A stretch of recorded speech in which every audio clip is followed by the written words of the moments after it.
Hey everyone, so one of the challenges a lot of beginner players have is trying to learn how to stop and turn when they're first getting into a sled. So today I'm actually sitting in a beginner sled which has got a blade width of 5 inches apart.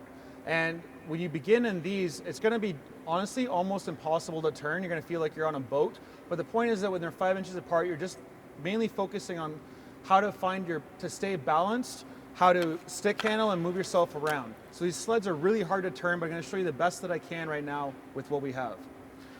First thing you'll notice too is that even though it's a beginner sled, I've taken the time to center my body weight. So that just means these sleds have adjustable blade widths, so you can slide them back and forth, and that allows me to keep the front end of the sled hovering off the ice. If it's dragging on the ice, chances are your blades are too far back. You're going to want to move them forward, which will even out the balance point just like a teeter-totter would. Once you've got that figured out, now you're just going to want to get familiar moving around. So you already know the position where you start to push yourself, just hands at the top of the sticks. And when you move around, when you go to turn, you're going to find that you just slide real easy. Now, mind you too, like I said, 5-inch wide blades, and the blades are dull. It's really hard to dig into the ice because you can't get over, like I have to force myself to get over onto one blade. And on 5 inches wide, it's not practical. So here's what we're going to do.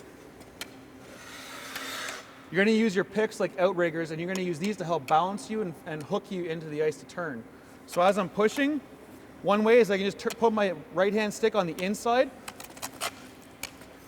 and that's going to turn me around. Now you'll notice that I start spinning a lot of speed.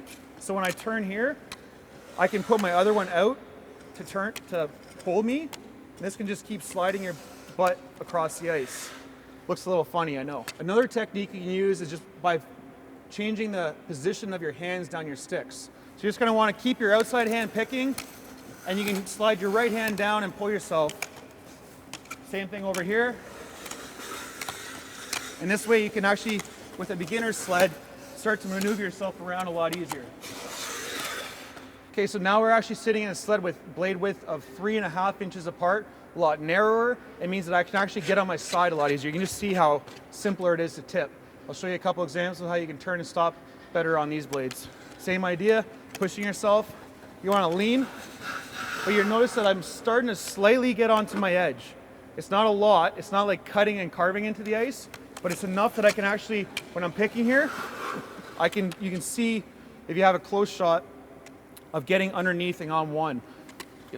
That also allows me to dig my blade into the ice better, so I can actually start to learn how to make a cut. It's going to be really hard with 3, but we'll try a harder one here. So this is going to allow you to get over onto your edge a lot better.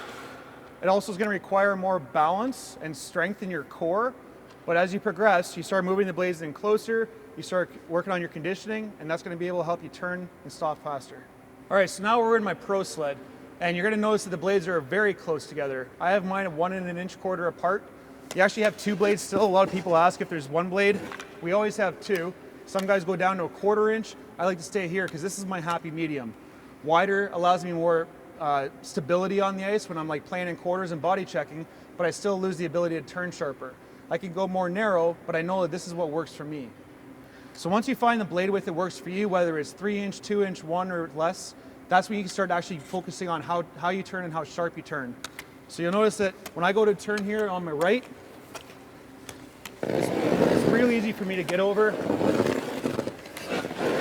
and turn sharp. And there's a couple different turning techniques we'll show you in another video, but the idea is that you start to progressively move your blades closer together. As you increase your ability level, that's going to allow you to skate faster, turn sharper, move quicker with the play, and push yourself to become a better sledge hockey player. Hey everyone, thanks so much for tuning in. It means the world to me if you could leave a comment below. Please tell me what we could do differently, any ideas for a future video.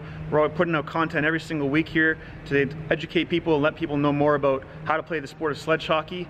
So please hit subscribe here on YouTube, and if you would like to learn more, visit playsledgehockey.com.